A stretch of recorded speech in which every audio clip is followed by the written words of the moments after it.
had to change my YouTube name. I'm no longer Mr. Blackhammer 2022. Probably shouldn't say that no more because I changed my YouTube name to Jacob Cass 2024. So for now on my YouTube channel, it will be Jacob Cass. I just want to say welcome back to my video. I'm going to do my Smackdown review that happened. Smackdown different off the year at 10 o'clock.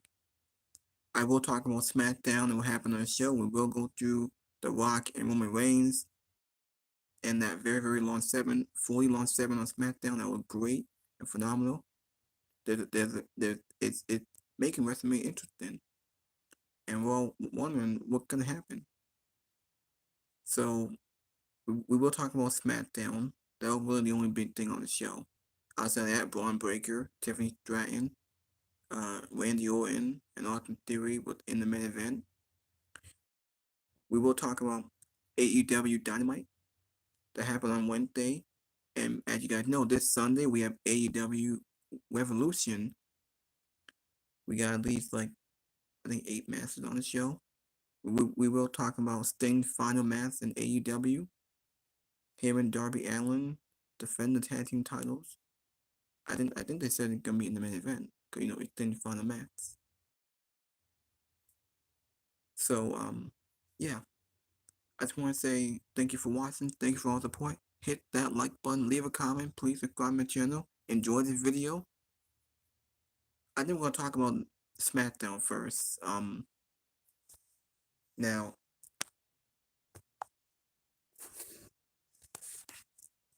Oh wait, hold on.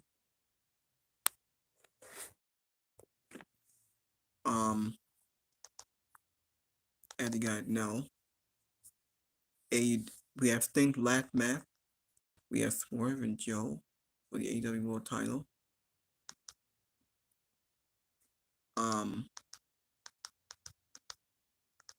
Should Sting lose his last match? We say farewell to Sting and his final match. Full-year wrestling career. Then will come to an end. Now these are the matches that were announced for the show. Wait, to be announced?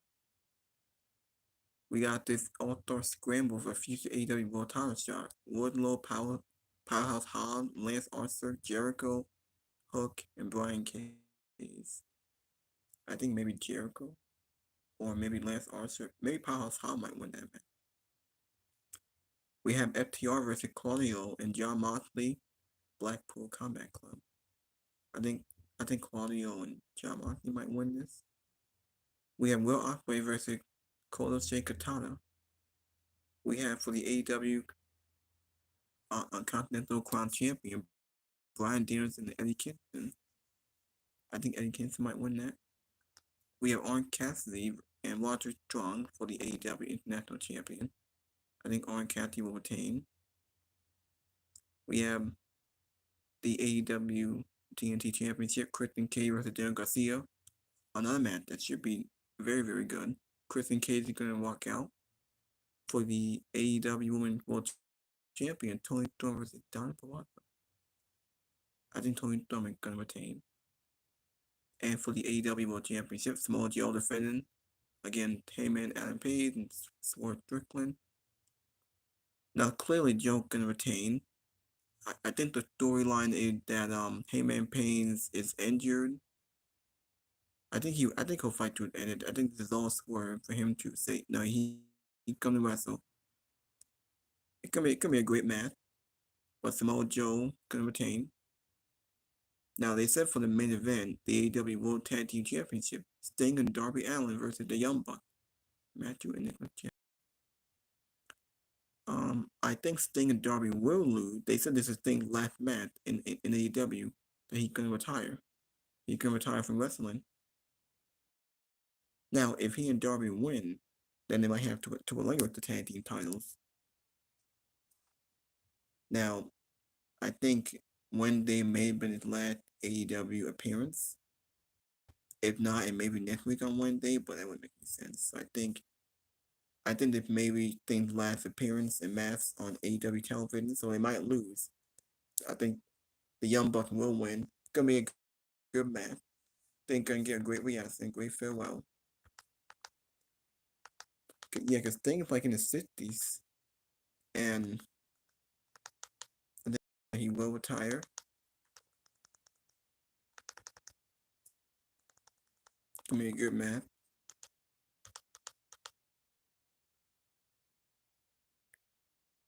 Will he win? Will he lose? Um. Now, after the news and rumors, as you guys know, pro wrestling gone soft. Fan backlash with from Maxine Dupree because of how she wrestled and how the fan reacted during the house show. Yeah. All right, now let's talk about SmackDown. The most SmackDown's most shocking moments. SmackDown, it was all about the opening segment with Rock and Roman Reigns that took off 40 minutes of the show. Now, on this entire, now the segment was 25 minutes. I think the end was 12 minutes, and the segment was 25 minutes. We had a commercial break during this. Before I talk about the Reigns and Rock segment that opened the show, might will go through the other everything else on the show. As you guys know, Rey Mysterio came back. We had Santos Escobar and Carlito in a street fight that was very, very good. I think Santos got the win. Or did he? No, I think Carlito won. No, I think Santos won. I forgot. Um, Rey Mysterio came out and helped Carlito against Santos. So clearly they're setting up Santos and Rey Mysterio at WrestleMania, being confirmed. They've been building to this in Crown Jewels since Santos turned on Rey. He was out with an ankle injury. He was out for a few weeks. He had to heal up.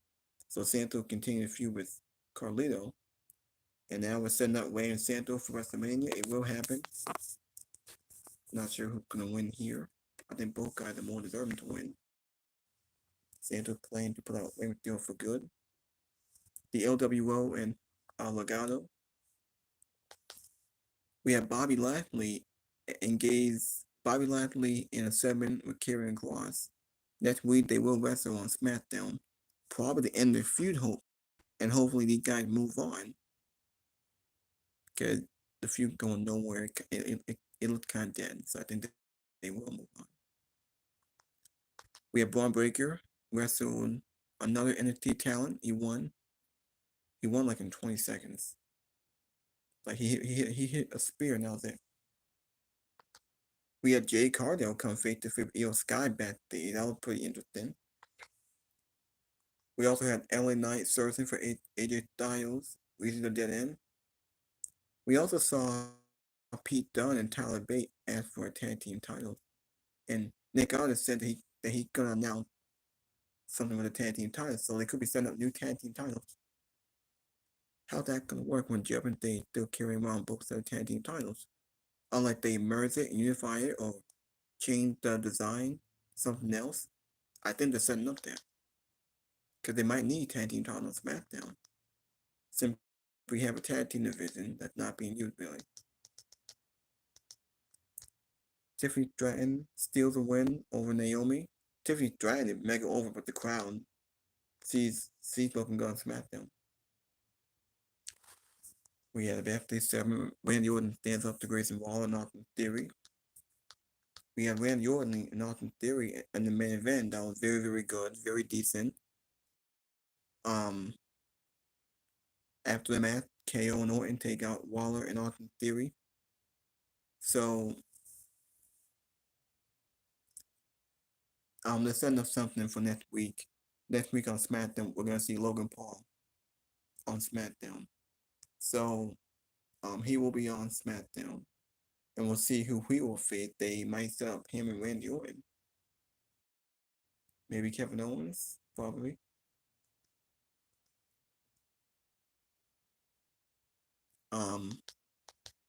We got Roman Reigns and The Rock respond to Cody Rhodes' challenge. Now let me go into. Oh wait, hold on. We got BC Amplifies. The Rock declared woman hit tribal chief. A lot in this segment that we will talk about. I almost forgot to mention, Dakota Kai turned on Bailey. So Bailey had to feud with all the damage control. Yeah.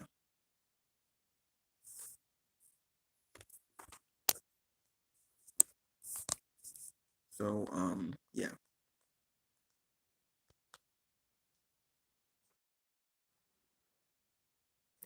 Enough of these damn commercials.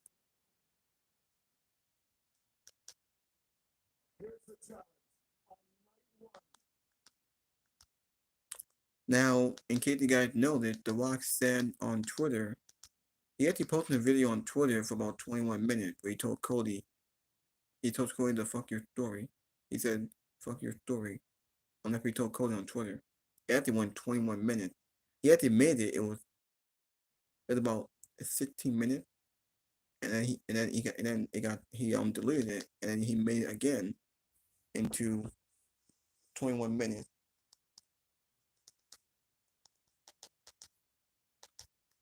Now, let me get into I might show you JD from New York first.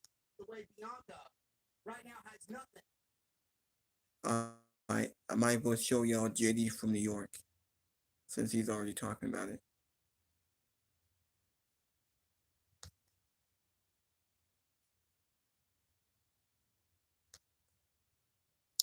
I forgot to mention my video is sponsored by JD from New York, Fightful Pro Wrestling, Salamock the Sound Off, and Wrestling Inc. I got more than way, so hit that like button, leave a comment, please subscribe to my channel. Let me know in the comments something y'all want to see more. I'm going to show y'all some of the podcasters here who talked about this. Smackdown.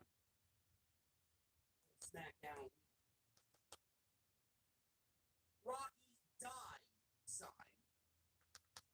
Ruined what was the biggest promo of the entire season so far. Because Fox, the censorship on Fox, can fuck off. What a ridiculous fucking thing to censor. Are you serious? This is pro wrestling at the end of the day. Censoring fucking science? Really? Holy shit. I thought it was my television. I'm like, what the fuck is going on? Seriously. If that was such a big problem, why didn't you take the sign at the fucking door? AEW started to take fucking signs promoting this goddamn fucking podcast. But Ty Rocky died makes it in Glendale, Arizona on Friday Night Smackdown. Please make it make sense. I hope that guy fucks off. Seriously. Get him out. And never allow him back in the building again. As long as The Rock is on top. Holy shit. It's bad enough we gotta get fucking censorship when the crowd wants to chant asshole or some other fucking derogatory word. Then we gotta get the whole fucking screen blacked out because some fucking asshole wants to ruin everybody's night. Fuck off. Smackdown. The Rock this afternoon. I want to talk about this first. I don't have the transcript, and it's 20 minutes long. In the world of The Rock, in the world of the People's Champion, in the world of the Great One, and in the world of the most electrifying man walking God's green earth, Daddy. It has been that kind of week, and it's one of the legends, one of The Rock's heroes. What's causing all of this? It's been kind of exciting. Pro wrestling is exciting once again. It's been decades. Pro wrestling is cool. Once again, it's been decades. Pro wrestling is undeniably exciting. Once again, it's unpredictable. It's disruptive because of one man, and that man is The Rock. The Rock came into pro wrestling, came back to pro wrestling, a business that The Rock loves, an industry that The Rock was born into, took professional wrestling, turned it upside on its head, disrupted the shit out of it, and it will never be the same again, and it feels good. It feels so damn good. And whether you like The Rock or you don't like The Rock. It doesn't matter because it feels good. Pro wrestling is back on top, and it feels good. The Rock also addressed the bullshit that he had to deal with, specifically with Cody Rhodes and their fans, who he calls Cody Crybabies. He played a clip of Busted Open Radio, and more notably, Dave LaGreca, who is a Cody Crybaby by nature. And there was a clip of Dave LaGreca saying that he hates The Rock for using his power to take an opportunity from Cody. Rock also showed, is that the type of bullshit that they're spewing on Busted Open Radio? Holy shit, man, I thought the shows were fucking work. Is Busted Open a work now? Why is he pretending that it's all real? LaGreca may have some problems. LaGreca hates The Rock for using his power to take an opportunity from Cody. Rock also showed some behind-the-scenes footage of him and Cody backstage at the immediate event in Las Vegas, and Cody pulling back on their agreement to let Rock step in to face Roman Reigns. I don't know what else I have here. I don't have the transcript. You guys can go watch it on X. I posted it. It's on my page. The Rock basically said at the end of this promo, for Cody Rhodes and for Cody Rhodes' story, fuck your story. He doesn't give a shit about his story. And that's the part that really made me laugh. This promo on X went into detail about everything. About everything. Cody stepped aside.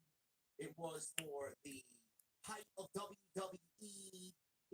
He came back. He's on the board. The biggest WrestleMania, the biggest match. And Cody agreed to it. Cody agreed to it. Rock whispered in his ear, we're going to do this for the company. We're going to do this for pro wrestling. You're going to make your father proud by giving us, the fans, the company, the biggest WrestleMania main event of all time in The Rock versus Roman Reigns. And Cody stepped aside. Now, we haven't heard from Cody about any of this. I'll get to that in a second.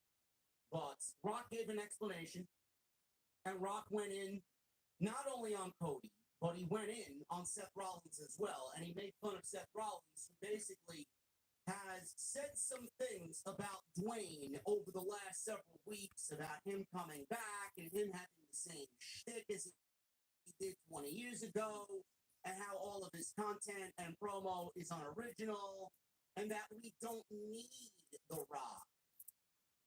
Now, when I tell you The Rock buried Cody, The Rock buried Cody.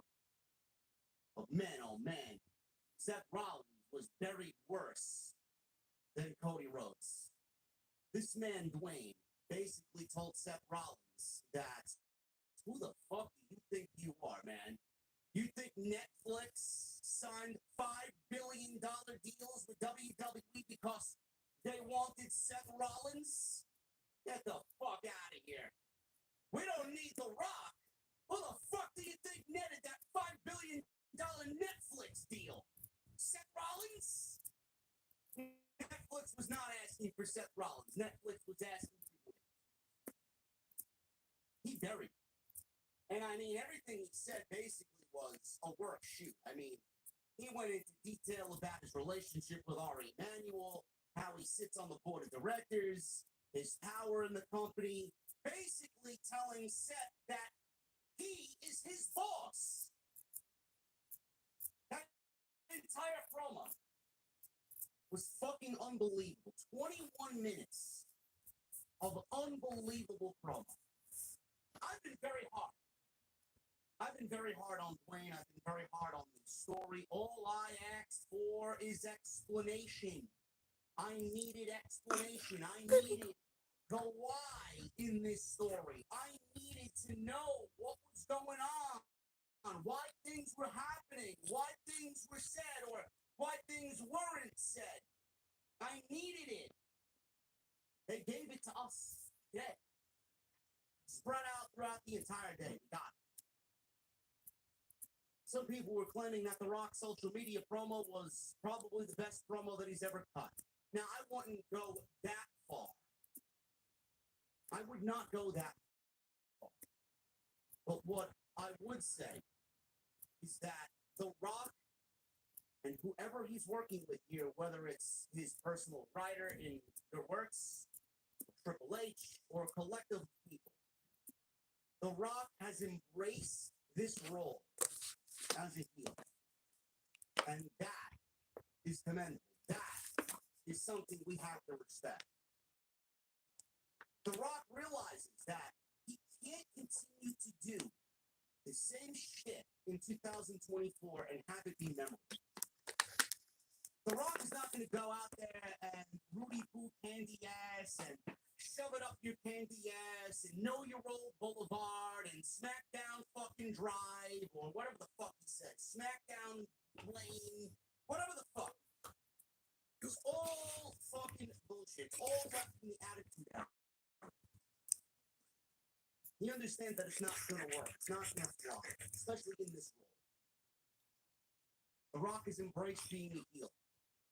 And what he's done so perfectly is mix some essence of The Rock, mix some essence of Dwayne, Hollywood Dwayne, mix some essence of the power that he now has in WWE, right?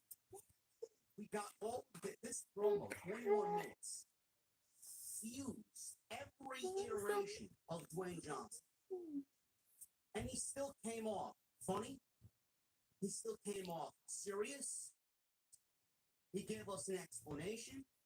And he gave us a lot of those logic gaps that we were asking to be filled. He filled them in for us. I wouldn't say it was the best promo of Dwayne Johnson's career.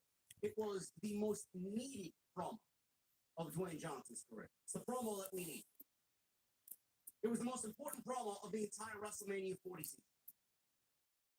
And he delivered. It's probably going to go down as one of the best promos of the entire year. It worked flawlessly. What I did not like about the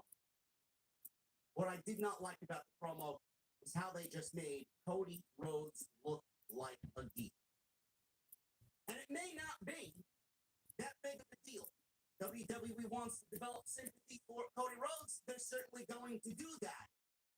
But if The Rock is coming off like he's coming off now in this 21-minute promo on X, and then what he said on SmackDown tonight, WWE could potentially be running into a situation where The Rock gets so fucking cool as this new heel character that Cody might actually be booed at WrestleMania. I don't want to say that's the case, but there are people that do not want Cody Rhodes to win that championship.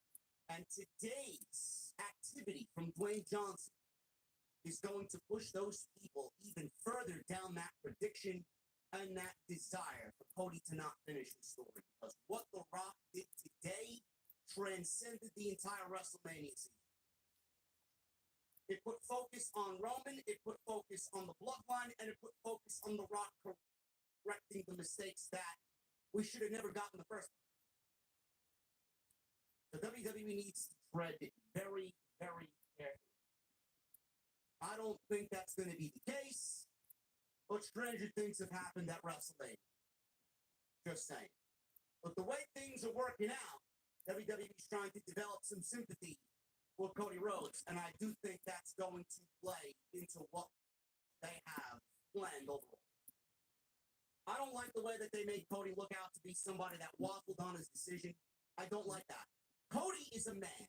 Cody is the son of the American dream. Why was Cody so gullible and so easily riled that he gave up his Royal Rumble victory to Dwayne Johnson? For what? It still doesn't really answer the question as to why Cody did that. Cody tried to give an explanation on Monday Night Raw. It looked like he was going to give an explanation. I don't really believe the explanation that he started to give on Monday. None of it sounds good. They're trying, but none of it sounds good. We were all fans of The Rock. We all adored The Rock. The Rock was somebody that the company looked at for ticket sales themselves in merch, and The Rock put the company in a position where food was on my family's table and a roof was over my. Give me a fucking break. That doesn't mean anything, man. That doesn't mean anything now. You won back-to-back Royal Rumbles. You're 1 out of 4 people to do that in the 30-plus year history of the Royal Rumble. And Exactly. you gave it away because Wayne told you to. Exactly. That makes Cody look weak. Yeah, it made it's not good having your babyface look like an idiot. It made him look so bad. It's going to be something that's going to be a glaring issue no matter how you look at it, but WWE's moving on. And we can't focus on that because that's so far in the past. WWE has done what they needed to do to fix every other instance of this story beside that. Seth Rollins, he looks like a fucking geek too. He does. I don't know where Seth Rollins fits into this. I don't. We're going to talk about that in a little bit. But man, did Rollins get buried today. And I wouldn't expect anything less from Dwayne. Was what The Rock said false? No. There was no chance looking good if you're Seth Rollins going one-on-one against The Rock. None. But that's the price you pay. He'll get his revenge when Cody wins the championship.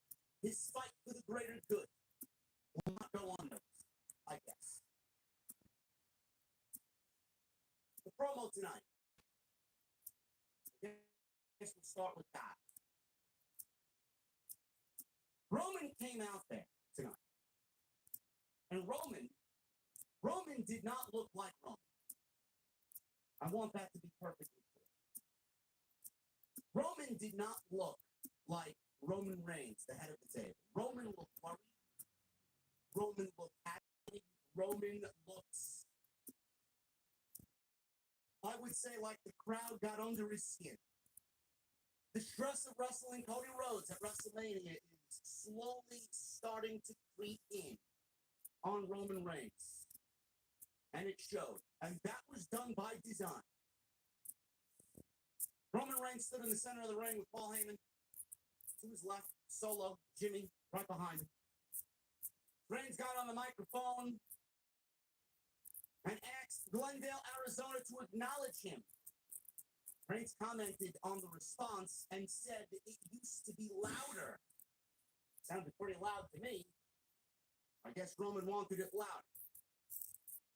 He said the crowd needs to be louder. So we asked Glendale, Arizona, again, to once again acknowledge him. The crowd started to cheer for Cody Rhodes. And Roman Reigns asked the crowd for a third time, after he wiped his forehead, was now getting frustrated, to acknowledge it. He said if the crowd doesn't get on his page, he's going to take this appearance, have it fulfilled, and leave. I don't need to be here anymore. I already fulfilled my obligation. I am going to walk out and go home. So he was met with even louder boos after he acknowledged or asked the crowd to acknowledge him. Jimmy looked around confused. The crowd continued to chant for Cody Rhodes. Reigns turned to Paul Heyman and said, "They are done. We are leaving." So Heyman turned to Roman Reigns and said, well my tribal chief, listen, we can't leave because he's coming out. Heyman asked Reigns, just calm down, give me a moment. And Heyman introduced The Rock and said that The Rock would be coming out after the commercial break. We go to commercial break, and then The Rock makes his way down to the ring. And he gets in the ring. He's got a microphone. He's being greeted with boos. We automatically get Fox censoring the fucking shit out of the show because of the Die Rocky Die sign that they failed to take away at the beginning of the show. Rock asked the crowd if they were sure they wanted to boo him. The crowd booed. Rock said he had some good news to share. He said he has news the crowd will be proud miles away from Phoenix. He said the #1 city in America for cocaine and meth use is Phoenix, Arizona. And this was met with wild cheers and applause. I guess there's a lot of meth heads and cocaine addicts in Phoenix, Arizona, and they're proud of that. Good for them. Go seek help. Rock says it means that finally your life has meaning because the cactus-loving crackheads have...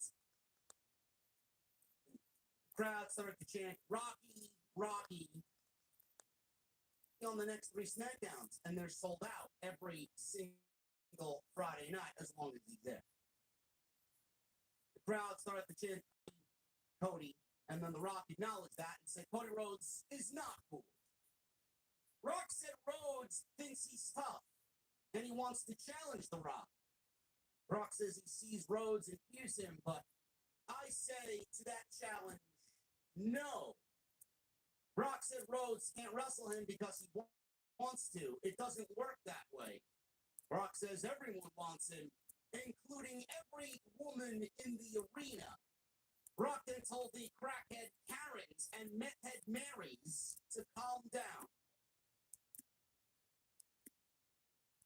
I don't know what you think about that. I laughed my ass off at those lines. I mean, it's just typical heel heat. He's in the city. He makes fun of people in said city, and he just gets cheap heel heat. It's a common tactic. I love it. Rock said Rhodes thinks he can go one-on-one with the Great One, but he can't. Well, fuck no. Just like all the ladies want to go one-on-one with, what did he say? His 22-inch what? His 22-inch something. And then he alluded that he wasn't talking about, that downstairs.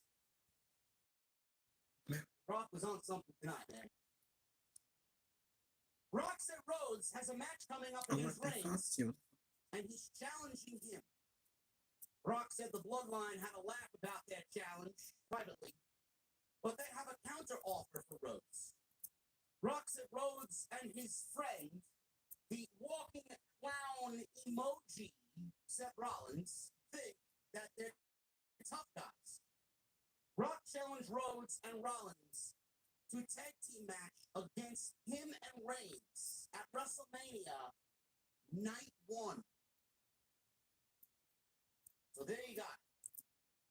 Tag team match that WWE was parading around in these cinema-like graphics. We didn't know if it was going to be the case or not. We got it now.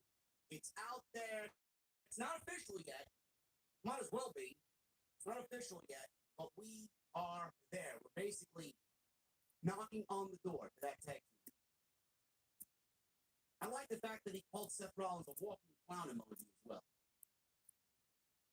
Rock challenged Rhodes and Rollins to a tag team match against him and Reigns at WrestleMania Night 1. Rock says if Rhodes and Rollins win, then the title match between Rhodes and Reigns on Night 2 will be free of the Bloodline. Well, there you got it. We got some stakes. I'm not talking about Arthur Adams. Talking about high-stakes poker here. Everything on the line. If Rhodes and Rollins win that match on Night 2 between Cody and Roman will be bloodline free. Rock said, but there's always a but. He said if and when Reigns and himself win, the match on Night 2 will happen. Cody will get his opportunity against Roman. He's earned it. But if we win, when we win, the match between Rhodes and Reigns will be bloodline rules, meaning anything goes. So Rhodes and Rollins have to win, and no members of the bloodline will be at ringside. They will be banned from ringside. That means Solo, Heyman, Jimmy, and Dwayne himself. Finished.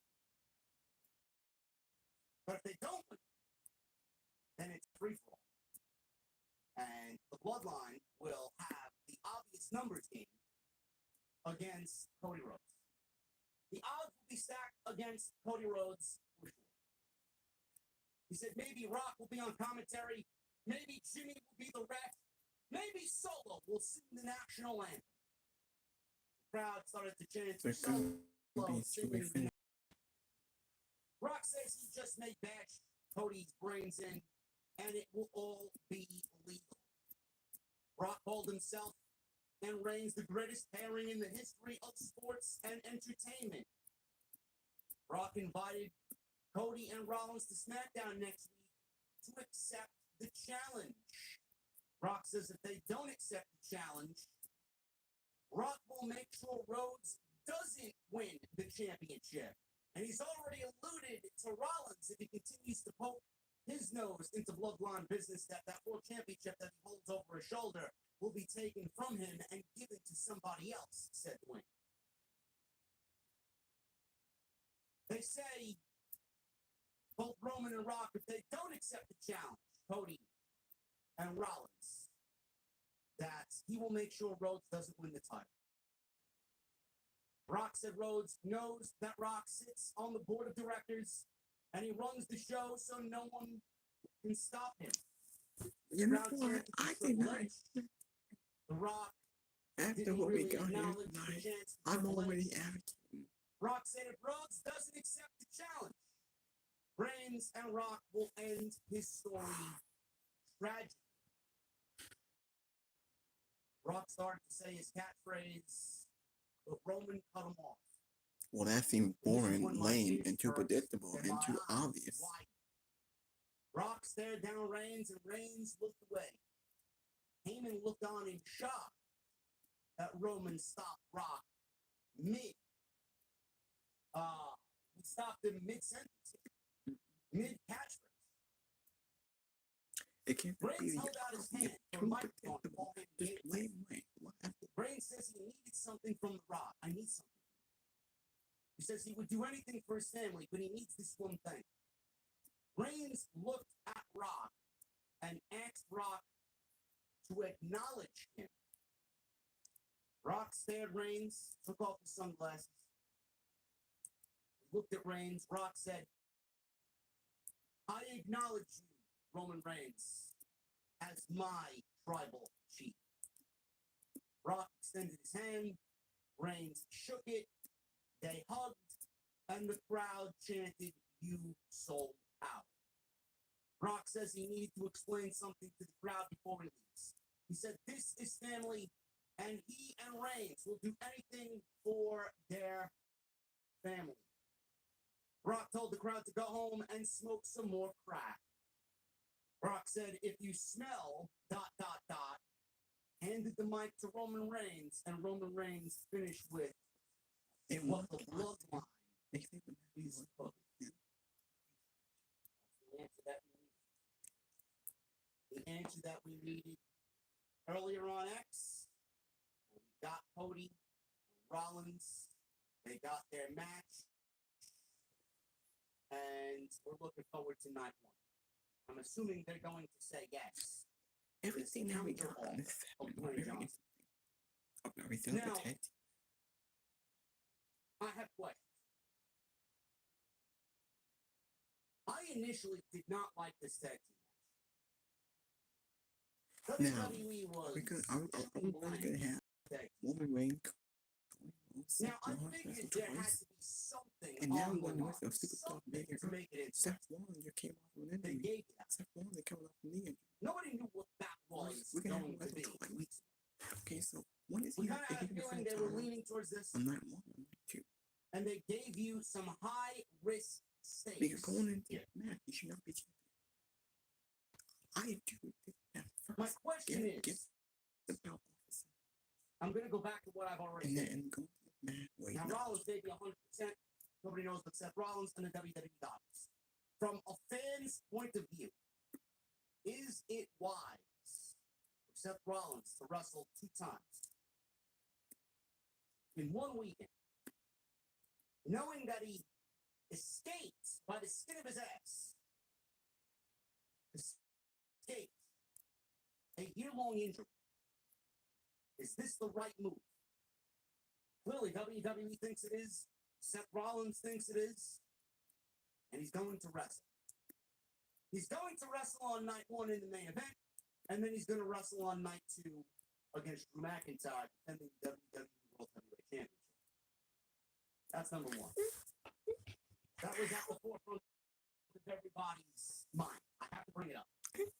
Is it a wise move? The risk of injury in this match is going to be on everybody's mind. With Rollins, with Cody, with Roman, and Raw. But I will say this in regards to not only all 4 guys, but especially Dwayne. The fact that the load is going to be split. The tag team match should theoretically make things a lot easier for all 4 guys instead of this being a one-on-one match. Cody and Dwayne at WrestleMania. I'm looking at the tag team match as probably the best possible decision for all 4 guys involved. But wrestling twice in one weekend for all 4, or all 3, I should say, minus Dwayne, he's not wrestling on night 2.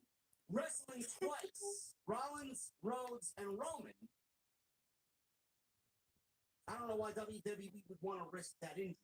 Now, on the flip side to that, this is the first year that WWE is going to incorporate using the 2-night WrestleMania event and have something that happens on night 1 have a effect on night 2. And we may not be done. We might not be done with that. By the looks of what's happening here, WWE is setting night 2 up to be one of the most important nights in their company's seriously. That entire night 2 is going to be absolutely fucking epic. If I think WWE is going to do exactly what I'm talking about. I love the fact that WWE is finally, after a few years of this 2-night concept, using what happens on night 1 having an adverse effect on night 2. Yeah, me too. What happens on night 1 bleeding into night 2. I don't know why they haven't done that before in the first place. We may not be done with that. I know a lot of people are wanting Chad Gable to finish the story against Gunther. Some people are for Chad Gable, some people are for Sami Zayn. As far as I'm concerned, Gunther should walk away scot-free from all of this nonsense. They need to fight for the right to wrestle Gunther. Had many names throw themselves into the hat to wrestle Gunther. Maybe we get a night 1 ladder match with Sami Zayn, Chad Gable, Bronson Reed, Ricochet, Sheamus, and whoever else wants to wrestle for the Intercontinental Championship. They wrestle on night 1 to get a match against Gunther on night 2. I could certainly see that taking place as well.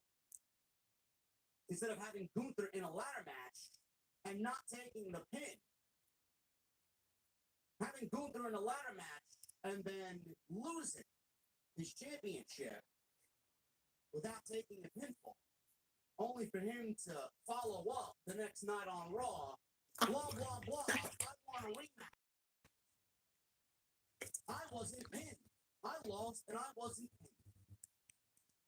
pinned. That would be ridiculous. That would look so stupid. And you would waste a moment with him being pinned in the first place to have him lose at WrestleMania in a ladder match, not take the pin, lose the championship, come back the next night, and challenge for a rematch, and then get pinned while not being the champion. It doesn't work out. I can see WWE doing that, and they're doing this with Rock, Roman, Cody, and Seth.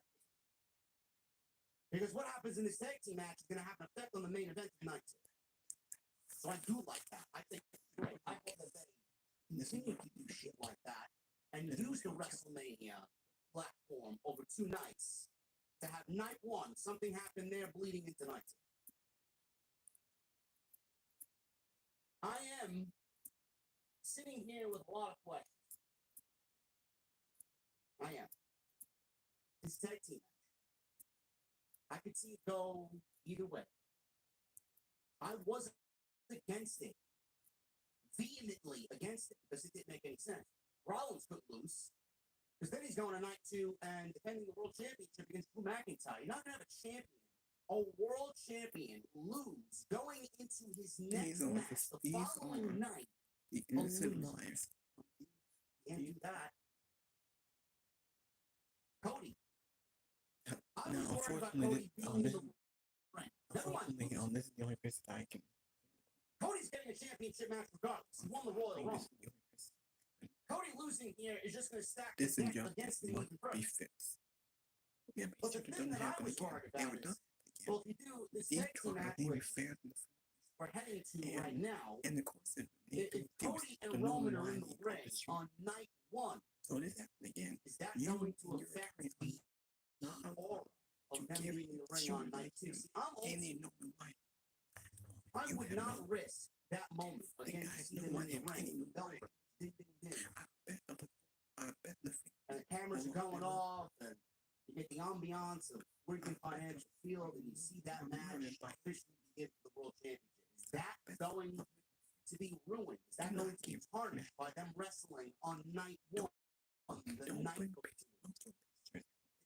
I'm worried about that.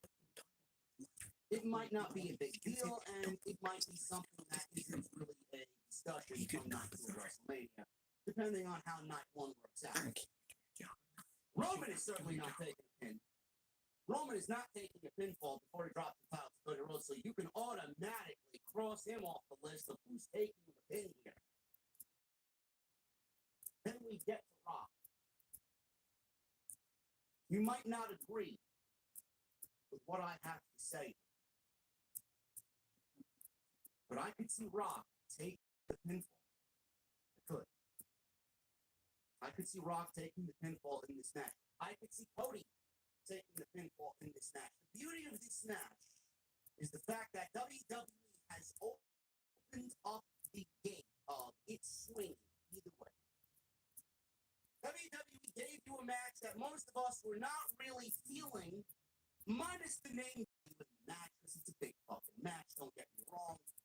But it took a tag team match that didn't make any sense at first thought, made sense of it, and not only made sense of it, but actually added a lot of unpredictability. Because I can see Roman and Cody going one-on-one with absolutely no interference. But I'm here to tell you, that's not going to be the case. It's not. There is absolutely no fucking way that Cody Rhodes and Seth Rollins win this match on night 1. None. Man, a one-on-one match with Roman Reigns and Cody Rhodes on night 2 with no bloodline interference sounds way too fucking easy. That sounds way too predictable. Way too predictable. What fun would that be?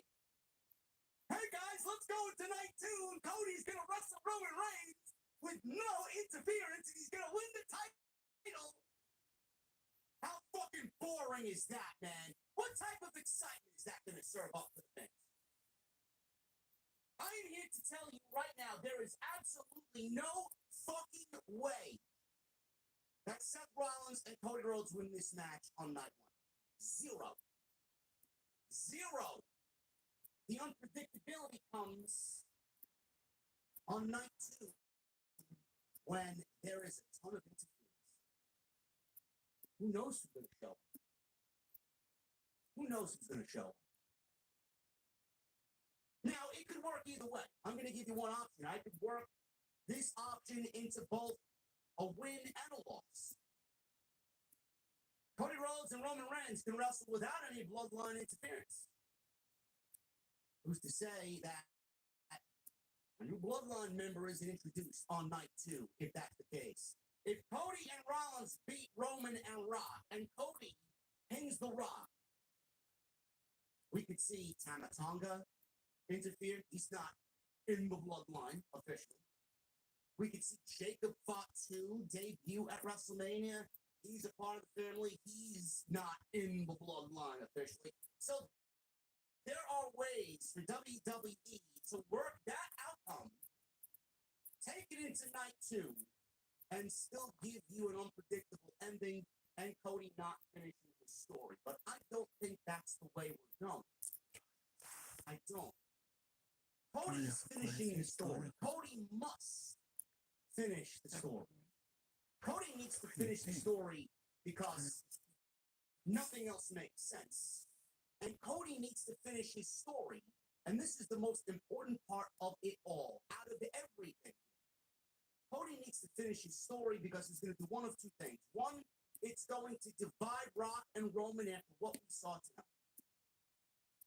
Rock will lose Roman in the bloodline as Roman is without a championship, and that's what's going to cause the bloodline rift. We're going to get two bloodlines out of this. This is my prediction. We're going to get two bloodlines out of this. That's the way to go. I think bloodline members will be added. I think we will get new faces. I think we will get a bloodline civil war the way that it should have played out.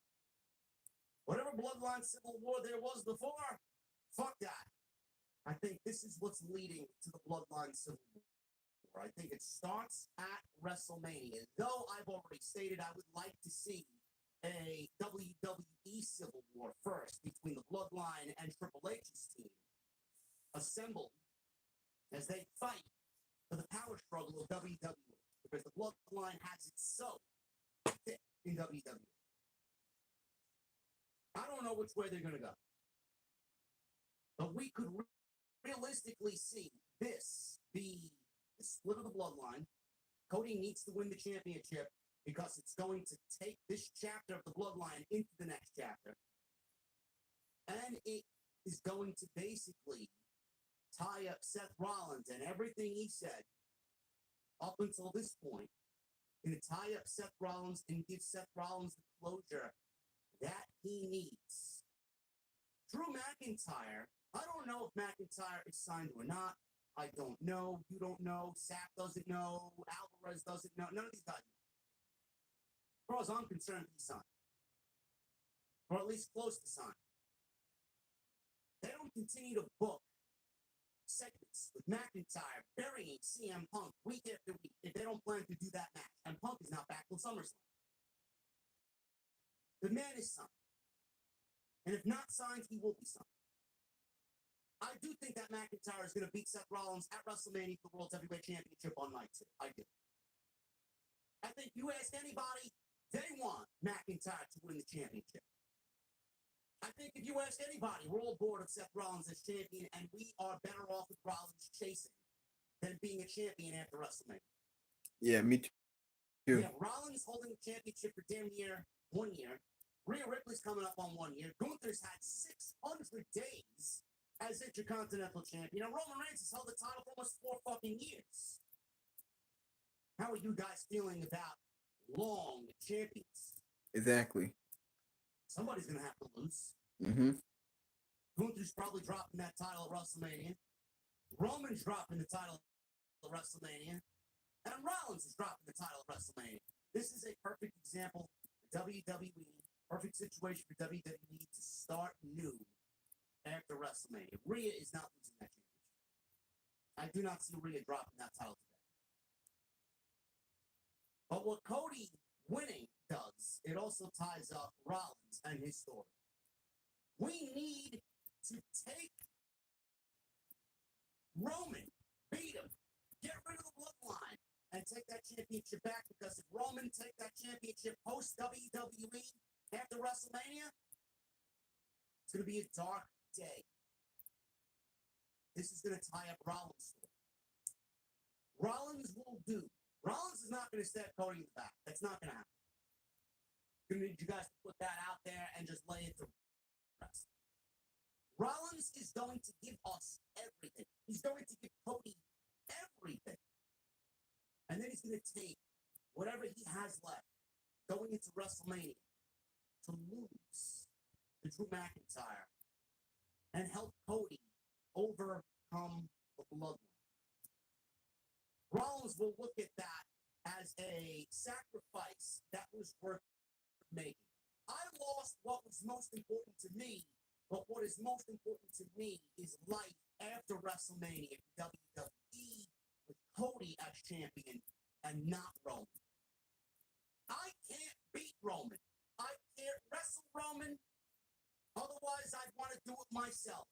Cody is our best chance to do that. I will give everything for Cody to do it, even if it means my championship. That's the ultimate sacrifice that Rollins is going to have to make come WrestleMania. He's wrestling twice that weekend. McIntyre is not. That is going to be a huge talking point that I'm going to need WWE to address on Monday. That should be at the forefront of Rollins' mind right now. If I help you, I'm automatically putting myself at a disadvantage going into a match against a much healthier Drew McIntyre. I'm willing to help you, to sacrifice my title to help you and save this company. So it's going to take Rollins and his sacrifices and make it all work. But which way do they go? Which way do they go? I see Rock, Roman winning on night one. I see Bloodline rules. I'm envisioning a Johnny Gargano, Adam Cole takeover New York situation where Cody overcomes all the Bloodline. They already advertised it. Man. If it's over the show, you're going to do McIntyre definitely win it. And Rollins. They're willing to talk. Who else is going to help Cody? Who else is going to help Cody? Randy Orton? I don't know. Nah, it's not happening. Going to throw it out there as well. We could realistically see Stone Cold Steve Austin. This is a wild card. Stone Cold's not coming out. We could see Stone Cold making an appearance and take out The Rock. 40th anniversary of WrestleMania, and The Rock is going to be all over the show that weekend. You don't think the 40th anniversary of WrestleMania would look good with Stone Cold Steve Austin and The Rock sharing one final moment in that ring together? I could see it. Again, it's a wild card. It's a wild thought. It's a crapshoot. I'm shooting in the fucking dark here. But I can absolutely see it happen. I could see Cody overcoming the Bloodline. I could.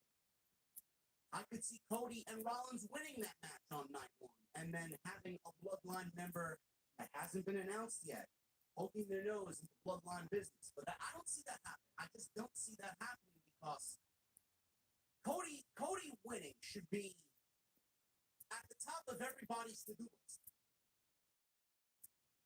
Cody winning should be at the top of everybody's to-do list, and you look backwards. All right, Cody's going to win the championship. How the fuck do we get it? Cody needs to win. Cody's not going to win clean. He's not. That's boring. That's not really exciting. It's uber predictable. It's lame. It's like there's no excitement there. Give me a little struggle, man. We asked for adversity, right? Here we are. This is going to be the ultimate test of adversity here for Cody Rhodes. You have to battle Jimmy, Solo, Roman, Rock, and whoever else the fuck Bloodline is going to try out there. Rollins is going to be in his corner. Rollins is going to help. I see Rock and Roman winning on night one. I see Rock pinning Cody on night one. Because Roman is not losing. Rollins is not losing. And Cody won the Royal Rumble. He's a guaranteed main event anyway on night two. I see him being the fall guy to add to the adversity, giving Rock a victory over Cody in his first match back, his first full-fledged match over 10 years. We get Cody and Roman on night two.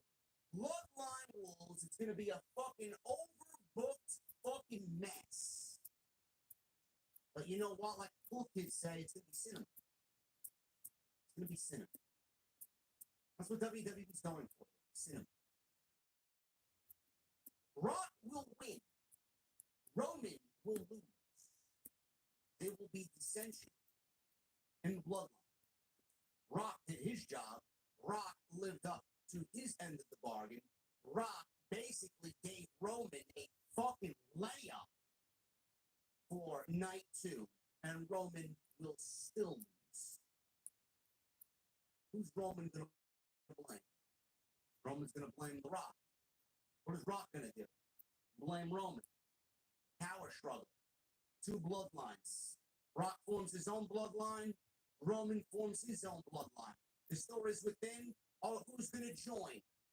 Who in the family is going to join? Is Jacob Fatu going to join? Is Tamatonga going to join? Who in the bloodline is going to show up on TV and align themselves with Roman or Rock? Where's Solo's allegiance going to lie? We all know the story there. It's been planted for months. Roman already stated himself, word for word, that Solo is the next heir to the tribal chief. That's your story. That's your story. That's how I see it playing. I didn't think we were going to get there right away. It may be a few weeks before we actually get the split. We don't know. But I could totally envision Everyone's saying, Rock pinning Cody. yeah, Rock doing the job for the bloodline, setting Roman up for that layup. Had easy fucking 2 points. Roman dropping the ball, losing. No more championship. The head of the table lost. The tribal chief is no more. Cody saves WWE. Roman blames The Rock. Rock blames Roman. we had to be in high Bloodline school. civil war. Who joins who? And we get that long game. We get that long game. Rock is not going to be on TV after WrestleMania. He's not. This is it for him. He's not going to be a weekly figure on TV. Roman will be the weekly figure. Roman is the guy that they're paying a full-time schedule for to work part-time. Rock is not going to be on TV. Rock is going to be taken out by Roman Reigns. There's going to be some allegiances there. We may get Jimmy siding with Rock. We may get Solo siding with Rock. We may get Roman with a whole new fucking bloodline for all we know. And when we get there, it's going to be a bloodline civil war. It is going to be Roman's bloodline against Rock's bloodline. And then it's going to end with them in the ring at WrestleMania 41. And it's going to be Roman, a heel, against Rock, a babyface. And then you're going to get your WrestleMania 41 main event. And they'll coin that as the biggest WrestleMania main event of all time. And that match will take place when it needs to for the title of who is the head of the table. Everything is working out. Everything is working out. We could realistically see a War Games match with Bloodline members. That could be what they build. Do I see Rock in a War Games match with other Bloodline members? That's a tough thing to imagine. The WWE's been pretty safe with the War Games. They haven't gone too crazy. They haven't added any color, for Christ's sake, to the fucking War Games match. There's been no blood. I could absolutely see that happen. That is my prediction. Everything that we needed out of this storyline realistically should have happened 4 weeks ago. What The Rock said today on X should have been stated 4 weeks ago. But it's never too late. Better late than never, they say, huh? I enjoyed The Rock's promo on X. I loved it. I thought it was fucking unbelievable work. Loved it. I thought his work on Smackdown tonight was fucking great. We got those explanations. Believe it or not, all of our anger about WWE going with Roman and Rock and basically fucking Cody over, even though he won the Royal Rumble. If they wanted to do this from day one, they wanted to do Roman Rock. All Roman and Rock needed to do was set it up in the Royal Rumble. Have Rock come out at number 30 and win the Royal Rumble. We would have never asked questions. Nobody would have asked a fucking question because Rock would have earned the shot at Roman. Instead, they made the decision to do that match, give Cody the Royal Rumble, and fucking make a mess out of everything. I don't know why they thought Cody giving up his spot was the right. It's the only part of the story that is going to live on and linger as what the fuck was that? you playing a video game and you're on a certain part of the game and you're like, oh, Somebody played the Rock what show. the fuck Hit the was Rock. that? Or reading a chapter in a book, being like, what the fuck did I just read? Honestly. It's going to be something that lingers there, man. Snow is not going to go away. All they needed to do was have Rock win the Rumble. They didn't do that. But man, oh man, WWE has taken the steps to make sure everything else that followed, and it took a little bit to get there. They kind of swept that instance under the rug. We went a couple of weeks with no explanation. Triple H comes out and tells Rock indirectly, I don't give a shit what table you're sitting at. Everything goes through me. That wasn't mentioned. Cody comes out the following week, still says nothing. The guy that was doing all the fucking work and carrying all of the story on his back was Seth Rollins. He was the only one making any fucking sense in regards to anything. Cody came out this past week in a promo with Paul Heyman, started to make sense of something. Then we get Dwayne cutting this promo today. Then tonight. Then the tag team match. Now the fucking wheels get going. And now things are starting to finally make sense. And I can honestly tell you guys that I'm all in on this. The way that I operate, if you're new around here, or you heard about me and you joined the stream for the first time because of what you've seen or what you read on social media, what you heard from some fucking geek online, oh, this RJB is a cancer to the community. Go Google it. What we do here is call out the illogical bullshit that we see on television. I am a creative direction geared podcast. I'll give you the news. I'll give you my thoughts and opinions on the news. I'll get into creative and I'll give you a storyline and how I think it should go, where I think it's going to go, why it shouldn't go in that direction, but this direction. Everything that I've stated up until this point is not because I'm a Cody crybaby. I'm a fan of Cody Rhodes. I think Cody's great. I don't have posters of Cody Rhodes. I don't own a fucking single t-shirt with Cody Rhodes likeness on it. I don't. I don't have any fucking tattoos. I don't have wallpapers on my phone. I don't have wallpapers on my PC.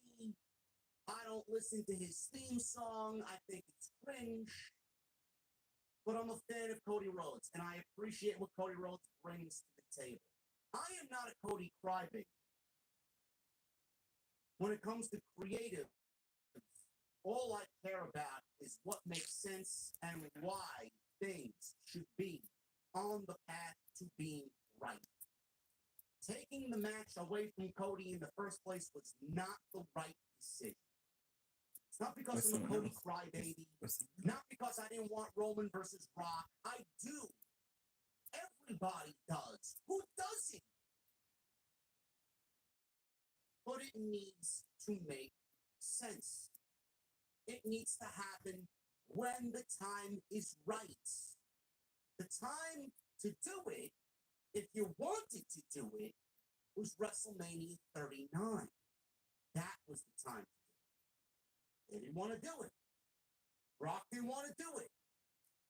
Whether it be creative reasons, whether it be for political reasons, whether it be business reasons.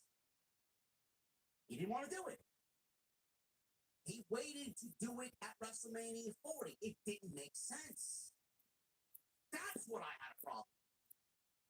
It wasn't the time to do it. Taking the title match away from Cody after he won the Rumble. It wasn't right. It didn't make sense. And then they didn't explain it. And that's a problem. That's bad. They only explained it when they had to correct their mistake in the first place. Now they're building to a match between Roman and Rock when it makes sense. Next year. I got no problem with the match happening. It didn't need to take place this year. That was the reason why I was so vehement in every video I made. Because it wasn't the time. Not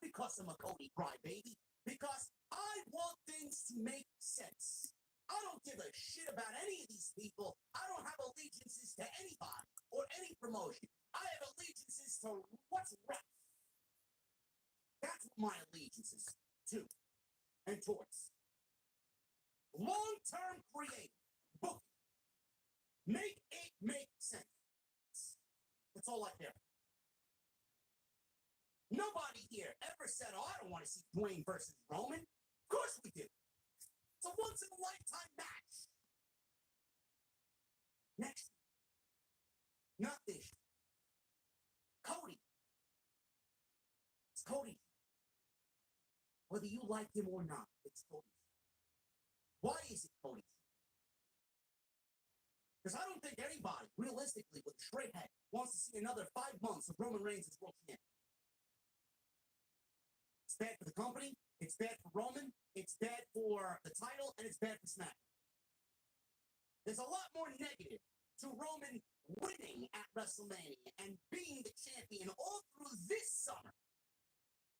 Been there, done that. SmackDown needs new blood. SmackDown needs a new champion. SmackDown needs a title that's going to be there every fucking week. SmackDown needs a babyface champion. And Roman is bigger than the title now. You have to understand. Roman has exhausted all of his power into that title, that it is now time to pass that on to the next man. That's it. Roman's biggest test is not breaking Hulk Hogan's record, the record, this mythical record that everybody's talking about. It's a third place fucking record. If Roman beats Hulk Hogan, he's still looking up at Bob Backlund and Bruno Sammartino. What fucking record? What record? Roman doesn't need that.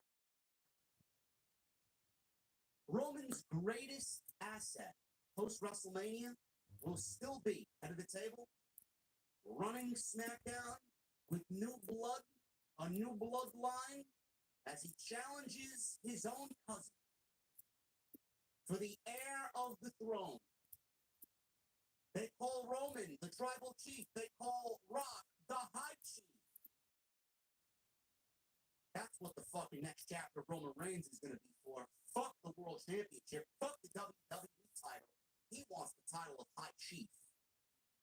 So Roman, that's should be more important than the fucking WWE title.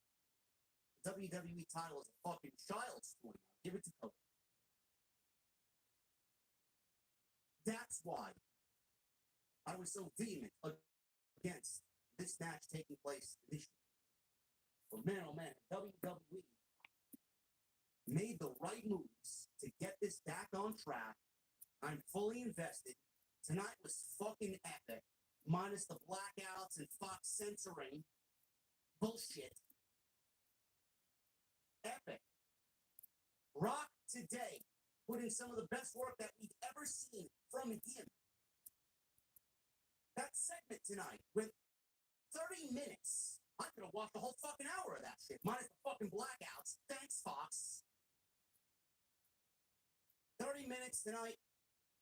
Another 21 minutes on X.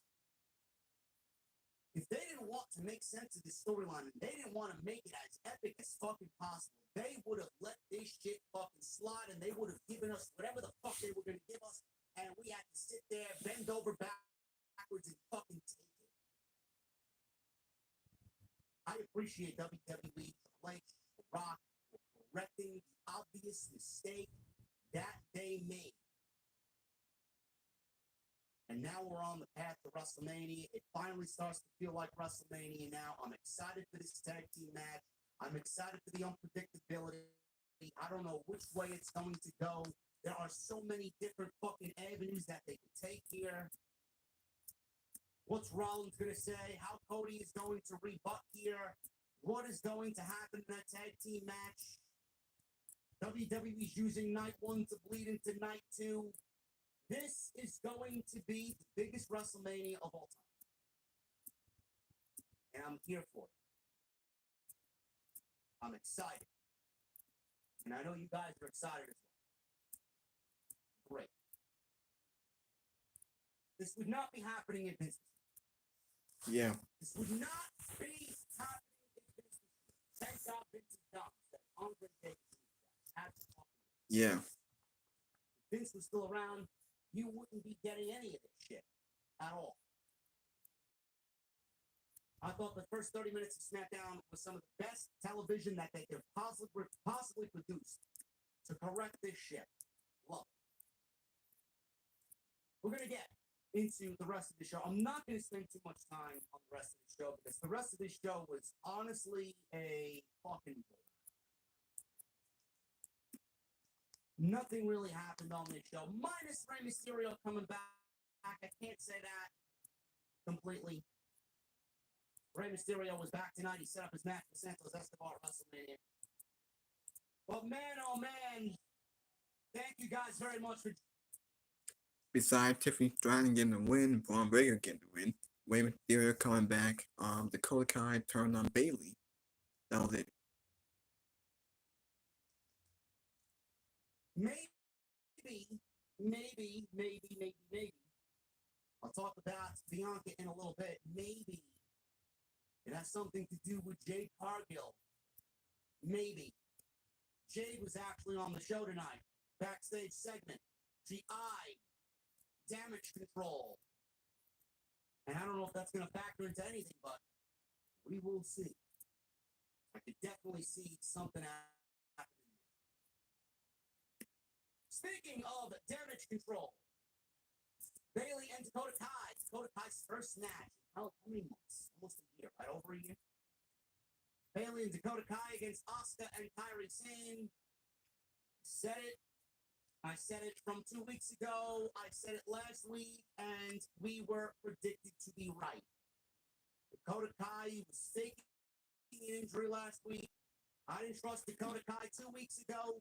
I didn't trust her last week. The whole limping to the trainer's room and her attack by Damage Control was all staged. Bailey was betrayed tonight by Dakota Kai in this tag team match that went to a no contest. And Bailey was attacked by Dakota. Asuka and Kairi attacked Bailey to start the match. Everything was fine. Obviously. And then. Obviously, Colin was cleared a long time ago. They were just waiting to find out when she's gonna have to be in the ring. And now tonight.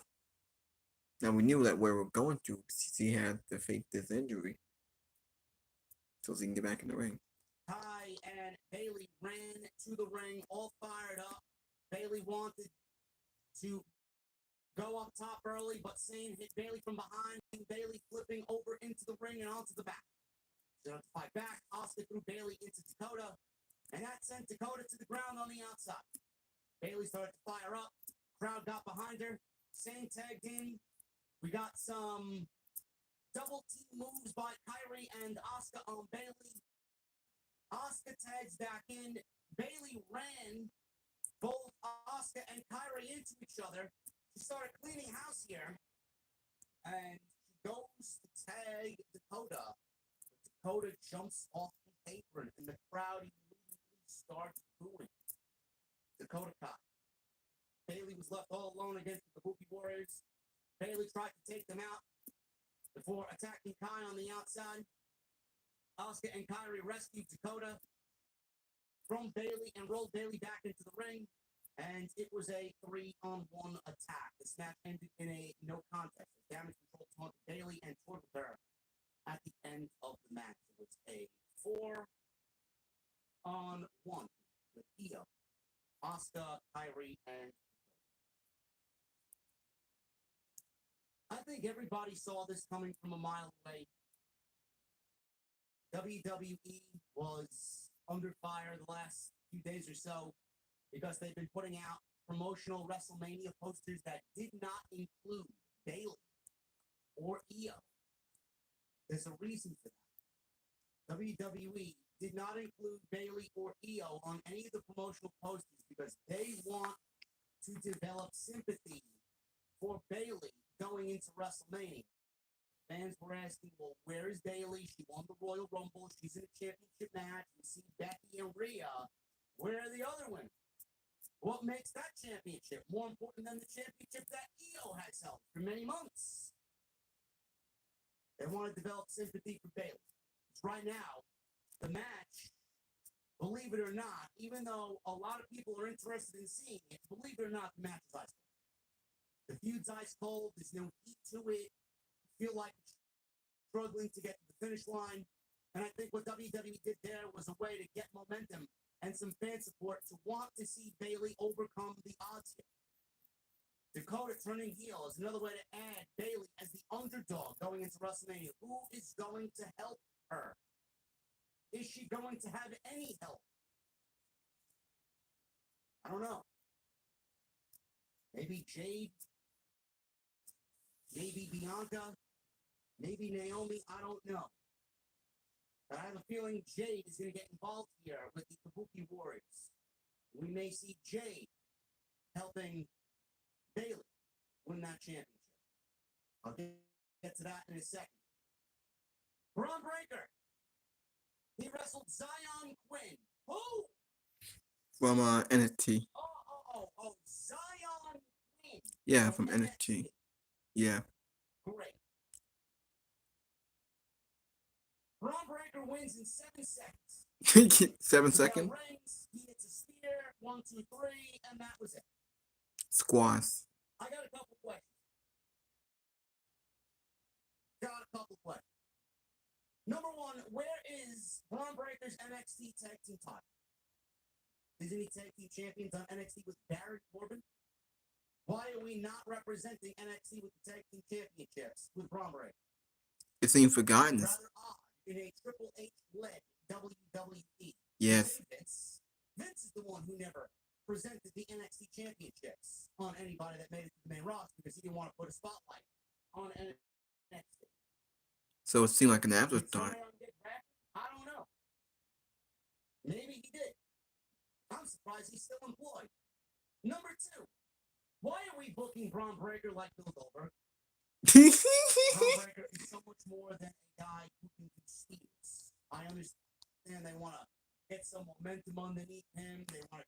Yeah, he's on a winning streak. If Goldberg came back, then they can do Goldberg and Braun Breaker. Spear versus spear. But I don't want to see that because fuck Bill Goldberg. And I do agree. You know, when did Braun Breaker losing the tag team titles? Is that gonna be on NXT? Or that can be at Takeover? Is that can be at Stand and is that can be on NXT Stand and Deliver? Braun Breaker and Corbin are transitional champions. They will lose that titles. And then Breaker will leave NXT. He'll be on SmackDown. Then we can focus him being on SmackDown. How he can be booked. What's he going to do on the show? Corbin, I don't give a shit what he does in NXT.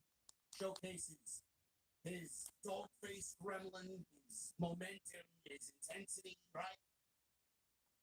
Oh man, if there's one thing we know about Braun Breaker, man, Braun Breaker is worth so much more than one measly spear. Hopefully these squash matches don't last long.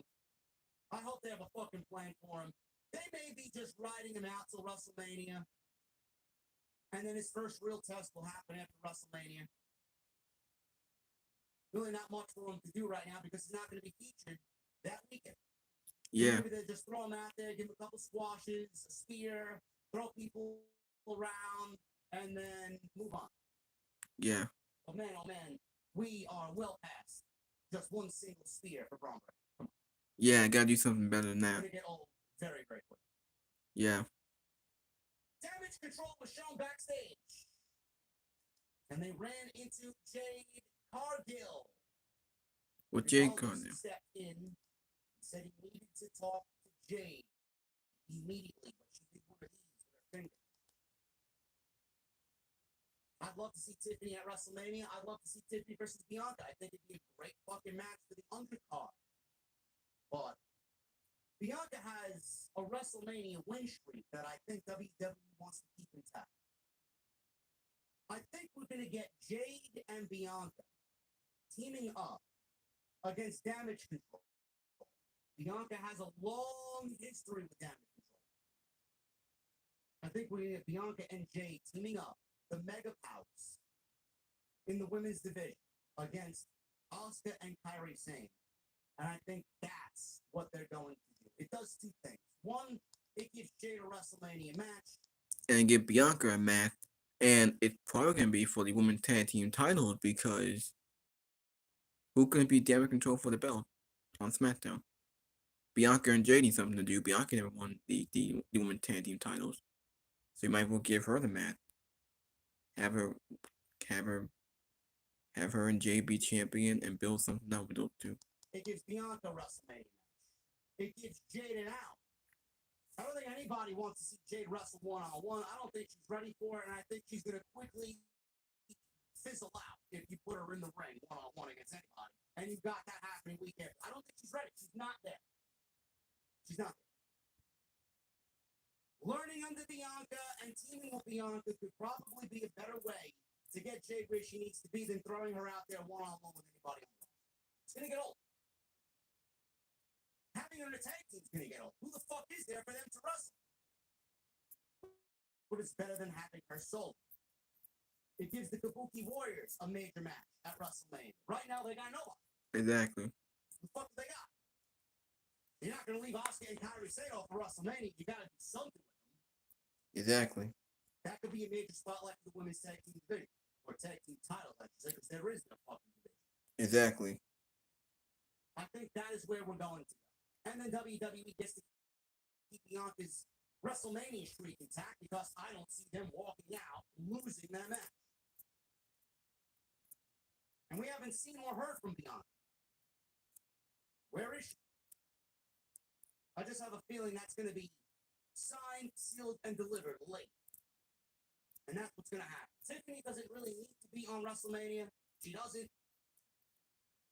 Just putting her on the show would be great, but I don't think WWE's going to want to do that for no reason. Maybe she makes it onto the show. Maybe she wrestles Naomi. I don't know. What does Naomi do? Because I'm sure WWE wants to keep Bianca Belair on the finish streak. Bianca Belair 3-0 at WrestleMania. Make her 4-0. Have her be the first woman to have an undefeated streak at WrestleMania. Can you imagine how great that would be? She can be just like she can be like the Undertaker, where you're undefeated for a long time, and then tell a story about that. Who's gonna break her streak?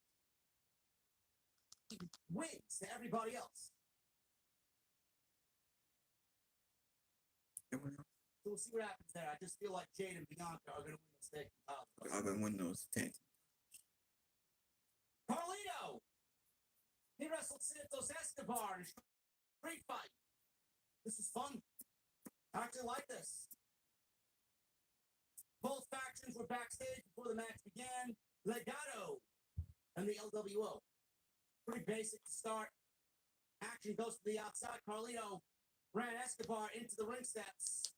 Crowd automatically chanted right away, "We want tables, we want tables."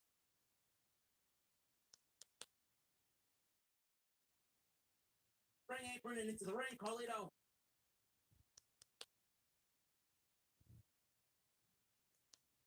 Oh, come on.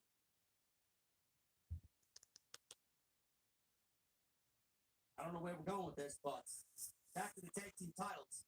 Tyler Bate, Pete Dunne, one other shot against the Judgment Day, and Nick Aldis says that an announcement on the tag team titles will be coming soon. Now, I'm not some fucking sleuth here, but I will see.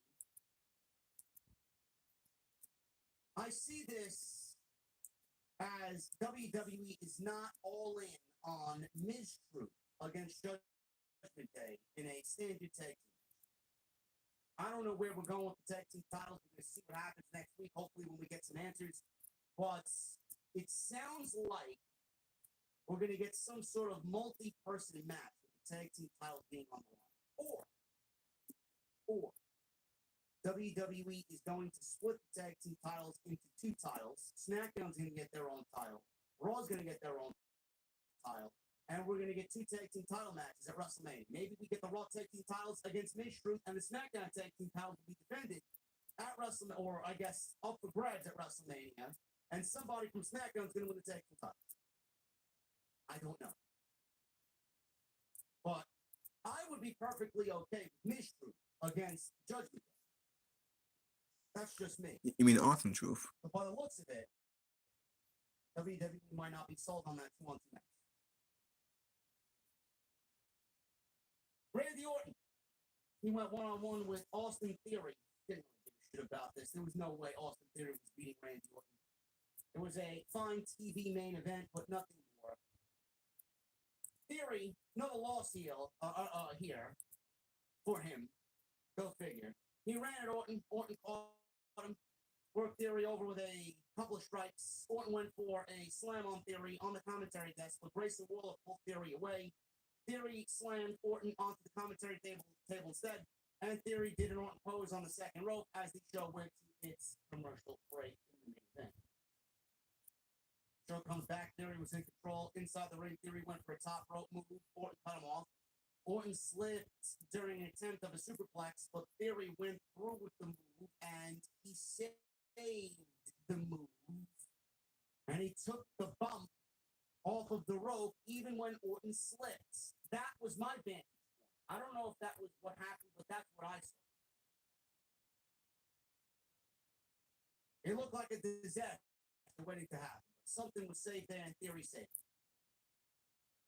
So, from there, Orton landed his snap power slam. The action goes back to the outside. Orton slammed Theory on the commentary table. Orton then slammed Waller onto the commentary table. Owens is on commentary, by the way, laughing. Back inside the ring, Orton landed a great big DDT. Theory came back with a rolling blockbuster for a... That opening promo was the most important thing, not only to say that and Theory said. So, from there, Orton landed his snap power slam. Theory tried another rolling blockbuster, and he nailed Theory with an RKO.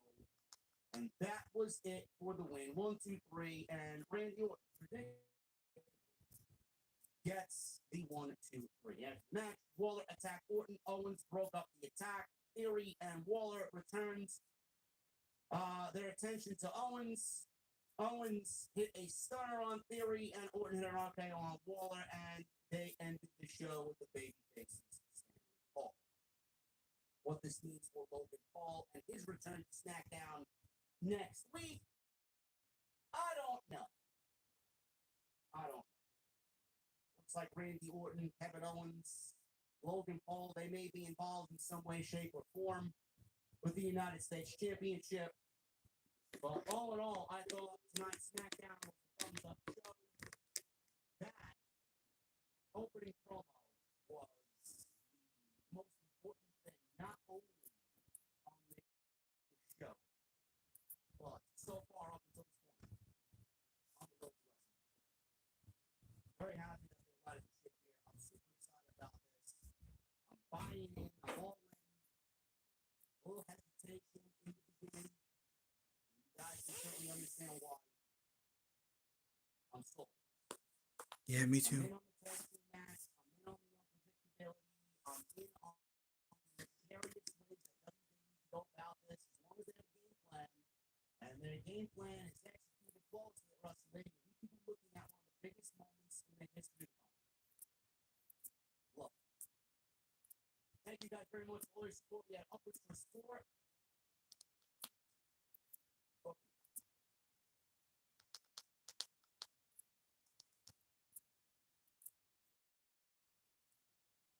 Alright. I think I made this video long enough. I wanted to do solo monsters.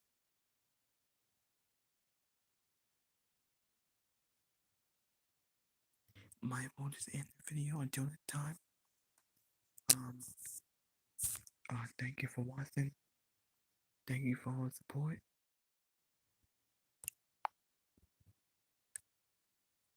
I just want to